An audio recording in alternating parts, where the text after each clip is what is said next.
તો હવે આપણે ઉદાહરણ 1 જોઈએ શું છે. તો જે મેં ડિસ્કસ કરેલું કે કોઈ પણ બહુપદીનો ખાલી આલેખ આપેલો છે, ગ્રાફ આપેલો છે, બહુપદી નથી આપી, તો તેના ઉપરથી તમે તેના શૂન્ય વિશે શું કહી શકો છો? તો તે જ વસ્તુ અહીં આપણે જોવાની છે. તો અહીં આપણે જો ઉદાહરણ 1 હું પહેલા આપણે જોઈએ, મેં ગ્રાફ ઓલરેડી દોરી દીધેલા છે. ઓકે, નીચેની આકૃતિના આલેખ જોવો. પ્રત્યેક આલેખ બહુપદી p ઓફ x માટે y બરાબર p ઓફ x નો આલેખ છે. મતલબ કે તમારી બહુપદીનો ચલ જે છે તે છે x. તો મારે ગ્રાફમાં શું જોવાનું કે જે ગ્રાફ છે તે x એક્સિસ ને કેટલા પોઈન્ટમાં છેદે છે તેટલા એના શૂન્ય થશે. y એક્સિસ સાથે આપણે કંઈ પણ લેવા દેવા નથી, બરાબર? તો એ જ વસ્તુ જસ્ટ જોવાની છે. તો ચલો જોઈએ. પહેલો જે ગ્રાફ છે, જો તમે જોવો આ ગ્રાફ છે, એક્સ એક્સિસ ને ક્યાં છેદે છે? ખાલી આ એક જ પોઈન્ટ ઉપર છેદે છે. અહીંયા તો વાય એક્સિસ ને આપણે વાય એક્સિસ સાથે કંઈ લેવા દેવા નથી. તો તમારે આ રીતે લખવું પડશે કે આપેલો આલેખ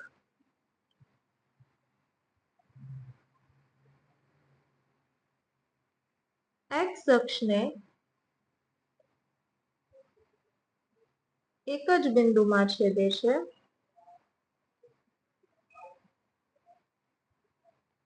એક બિંદુમાં છેદે છે. તેથી શું લખી શકો તમે? શૂન્યોની સંખ્યા કેટલી? શૂન્યોની સંખ્યા બરાબર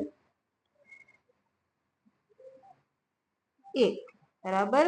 એ જ રીતે હવે આપણે બીજો ગ્રાફ જોઈએ. તો અહીં કેટલા પોઈન્ટમાં એક્સ એક્સિસ ને છેદે છે? તો એક તો આ પોઈન્ટ, એક તો આ પોઈન્ટ, 2 પોઈન્ટમાં છેદ્યો તો કેટલા શૂન્યો હશે? 2 શૂન્ય. તો એ જ લખવાનું છે કે આપેલ આલેખ એક્સ અક્ષને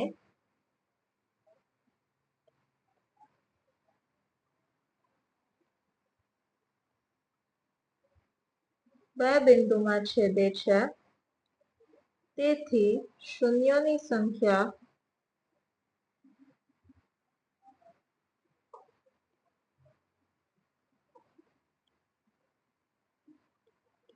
બરાબર 2, કારણ કે બે પોઈન્ટમાં છેદે છે. હવે આ જે ત્રીજો ગ્રાફ છે, કેટલા પોઈન્ટમાં એક્સ એક્સિસ ને છેદે છે? તો અહીં 1, અહીં 2 અને 3, ટોટલ 3 પોઈન્ટમાં છેદે છે. તો આપેલ આલેખ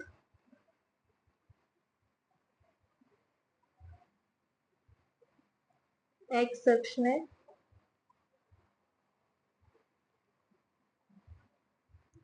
ત્રણ બિંદુમાં છેદે છે,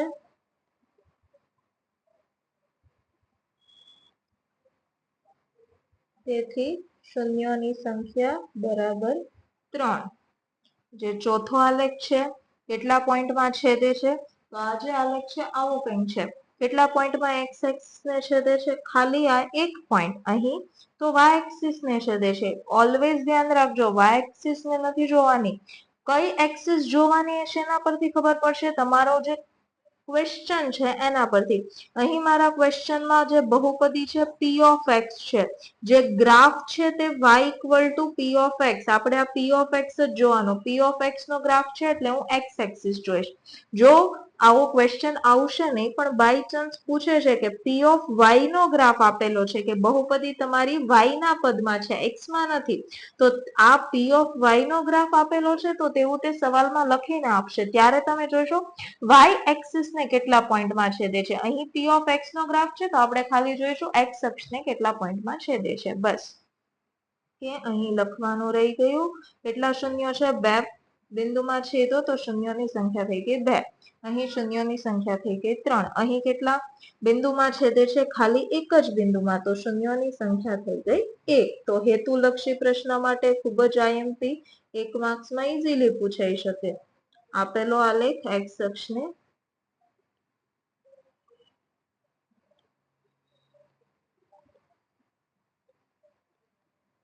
એક બિંદુમાં છેદે છે,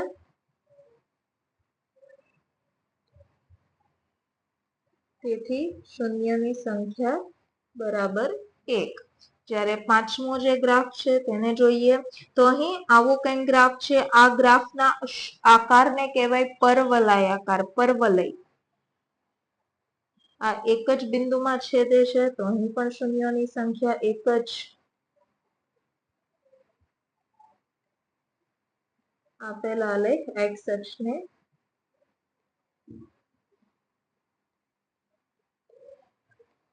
એક બિંદુમાં છેદે છે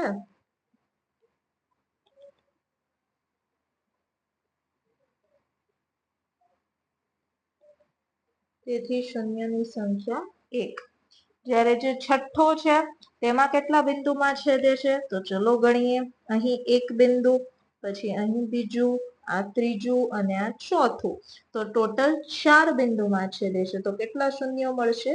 4 શૂન્યો. આપેલો આલેખ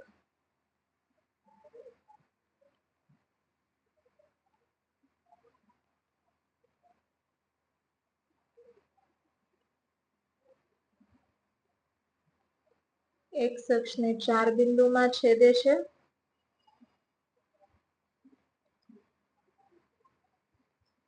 તેથી શૂન્યોની સંખ્યા બરાબર 4. તો આ થયું ઉદાહરણ 1. આ સેમ જ પ્રકારનો આલેખ તમને સ્વાધ્યાય 2.1 માં આપેલા છે. એક જ પ્રશ્ન છે તો ચાલો એ પણ ફટાફટ કરી દઈએ. સ્વાધ્યાય 2.1 સેમ 6 આલેખો આપેલા છે. કેટલા શૂન્યો છે તમારે જણાવવાનું છે. તો પહેલા જોઈ લો કયો આલેખ આપેલો છે. કોઈ બહુપદી p ઓફ x માટે y બરાબર p ઓફ x નો આલેખ આપેલો છે. મતલબ મારે જોવાનું છે ગ્રાફ એક્સ અક્ષને કેટલા બિંદુમાં છેદે છે તે થશે મારા શૂન્યોની સંખ્યા.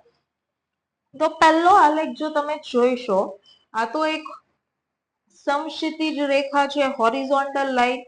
આ જે આલેખ છે બ્લુ કલર આપણો આલેખ છે તો તે એક્સ એક્સિસ ને એક પણ બિંદુમાં છેદે છે? નથી છેદતું. અહીં એક બિંદુમાં છેદે છે બટ તે બિંદુ તો વાય અક્ષનું છે, એક્સ અક્ષનું નથી. તો આ જે છે તેનું એક્સ અક્ષને એક પણ બિંદુમાં નથી છેદતો તો કેટલા શૂન્ય થશે? 0. તો કે અહીં આલેખ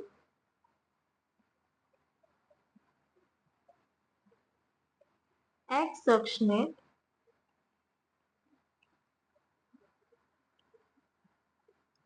એક પણ બિંદુમાં છેદતો નથી. બરાબર. તેથી જે શૂન્યોની સંખ્યા છે તે થશે 0. કે આ આલેખના કોઈ પણ આ બહુપદીના કોઈ પણ શૂન્ય મળશે નહીં. જ્યારે જો હું બીજો ગ્રાફ જોઉં તો અહીં વાય એક્સિસ ને છેદ્યો, આમ ઉપર ગયો, અને એક્સ એક્સિસ ને તો અહીં એક જ બિંદુમાં છેદ્યો. તો કેટલા બિંદુમાં છેદે છે? એક બિંદુમાં. તો કેટલા શૂન્ય થશે? 1. અહીં આલેખ એક્સ અક્ષને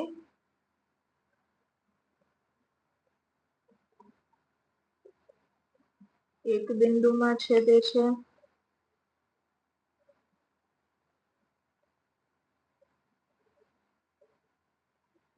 તેથી શૂન્યની સંખ્યા થશે 1.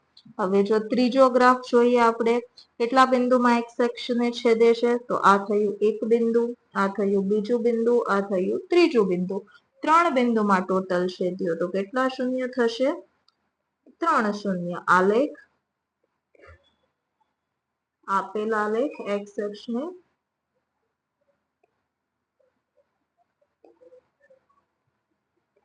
ત્રણ બિંદુમાં છેદે છે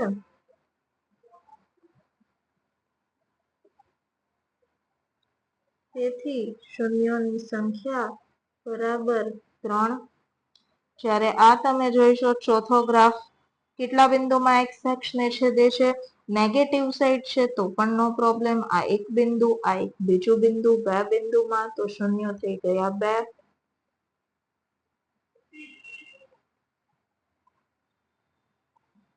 અહીં આપેલ આલેખ એક્સ અક્ષને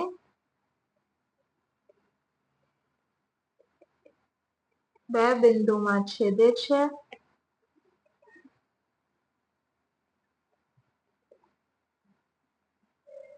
તેથી શૂન્યની સંખ્યા થશે 2. પાંચમો કેટલા બિંદુમાં છેદે છે? આ 1, આ 2, આ 3 અને આ 4. ટોટલ 4 બિંદુમાં. તો કેટલા શૂન્ય થશે? 4. આલેખ એક્સ અક્ષને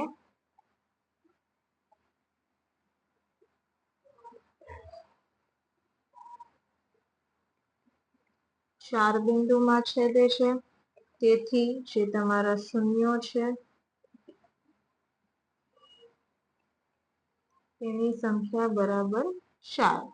જ્યારે જે છેલ્લો આલેખ છે કેટલા બિંદુમાં છેદે છે, તો અહીં એક બિંદુ, અહીં અડે છે એક્સ એક્સિસ ને, તો આ બીજું બિંદુ અને આ ત્રીજું બિંદુ, ટોટલ 3 પોઈન્ટ. તો આલેખ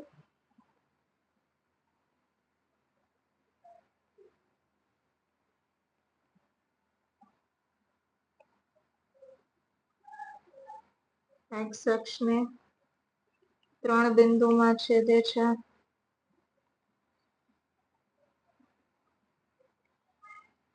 તેથી શૂન્યોની સંખ્યા થઈ ગઈ 3. તો આની જ સાથે સ્વાધ્યાય 2.1 થઈ છે પૂરું. બહુ જ ઈઝી છે, બરાબર. ગ્રાફ આપેલો છે, કોનો ગ્રાફ છે જસ્ટ જોવો, કેટલી વાર એક્સ અક્ષને છેદે છે તે જોઈ લો, અને તેટલા થઈ જશે તમારા શૂન્ય. તો ઉદાહરણ 1 અને સ્વાધ્યાયનો પ્રથમ પ્રશ્ન બંને એના ઉપર જ આધારિત હતા.